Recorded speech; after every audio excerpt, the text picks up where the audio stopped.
আজকে আমি বানাবো দেশি মুরগির ভুনা।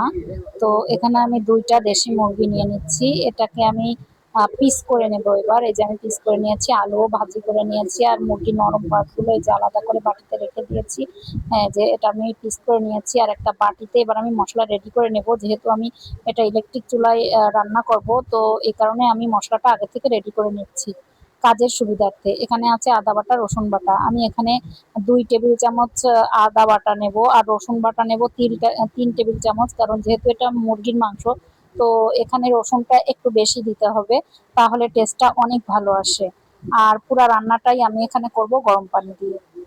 এই যে এখানে একটু কাঁচা দুধ দিয়ে দিলাম। এরপর এখানে আমি এবার দিয়ে দেব হচ্ছে কাশ্মীরি লাল মরিচের গুঁড়াটা। ১ চা চামচ পরিমাণে দিয়েছি। বাচ্চারা খাবে যেহেতু, সেহেতু মরিচটা কম দিব। আর আমি এখানে দিচ্ছি হলো ভিনেগার দিয়েছি ১ চা চামচ, কাঁচা পেঁয়াজ, সাথে আমার তৈরি মুরগির মশলা, গরম মশলা। এবার দিয়ে দিচ্ছি হলুদ গুঁড়ো, আর এখানে ধনিয়া জিরা গুঁড়ো সব ১ চা চামচ করে দিয়ে দিচ্ছি এখানে। একটু সামান্য লবণ, ১ চিমটি চিনি, এবং আস্ত যে গরম মসলা মানে তেজপাতা, দারুচিনি, এলাচ, লবঙ্গ সবকিছু মিলিয়ে আমি একটু গরম পানি দিয়ে সুন্দর করে মিশিয়ে এক সাইডে রেখে দিচ্ছি এটা। এবার আমি একটা পাত্রে তেল গরম করে নিয়েছি। এবার পেঁয়াজ ভেজে রেখেছিলাম আলাদা, ওটা দিয়ে দিলাম, এবং মসলা সবকিছু মিলিয়ে এটাকে আমি সুন্দর মতো একটু হালকা কষে নেব। এই যে কষে নিলাম, একটু সুন্দর করে একটু কষে নিয়ে তারপরে ফ্লেভার বের হলে এখানে আমি মুরগির মাংসগুলো দিয়ে দিচ্ছি। মুরগির মাংসগুলো দিয়ে একটু লবণ দিয়ে দিব। এবার এই অবস্থায় একটু সুন্দর করে মিশিয়ে এটাকে আমি ঢেকে রেখে দিব।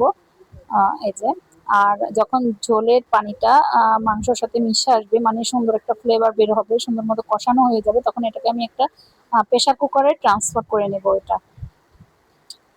এই যে প্রেসার কুকারে ৩টা সিটি দেওয়ার পর এটাকে আমি নামিয়ে নেব। তারপর আলু, কাঁচামরিচ, মুরগির সেই নরম পার্টগুলা, আর গরম পানি দিয়ে দিব এখানে।